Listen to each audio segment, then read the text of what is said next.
celui qui ne fait rien n'a jamais rien. Si tu veux voir ce que tu n'as jamais vu, il faut faire ce que tu n'as jamais fait.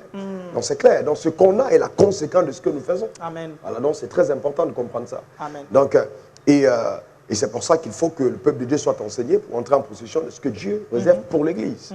Voilà. Dans beaucoup de milieux aujourd'hui, on dit que Jésus était pauvre. Est-ce que tu es d'accord, pasteur, avec cette affirmation? Et ils vont dire, Jésus est né dans une étable, c'est un lieu modeste. La Bible dit qu'il n'avait rien pour attirer les regards. Ils vont alléguer le fait que Jésus a dit, le Fils de l'homme n'a pas où poser sa tête. Est-ce que aujourd'hui, bibliquement, on peut justifier et accepter le fait que Jésus... D'accord. Revenons sur le cas, la question, Jésus dit, il n'a pas où poser sa tête. En fait, il était en train de répondre au jeune homme qui voulait le suivre. Il dit, les renards ont des tanières, les oiseaux ont des nids, mais le Fils de l'homme n'a pas où reposer sa tête. Il ne parlait pas du manque de moyens financiers. Amen. Les renards se reproduisent dans les tanières. Amen. Les oiseaux se reproduisent dans les nids.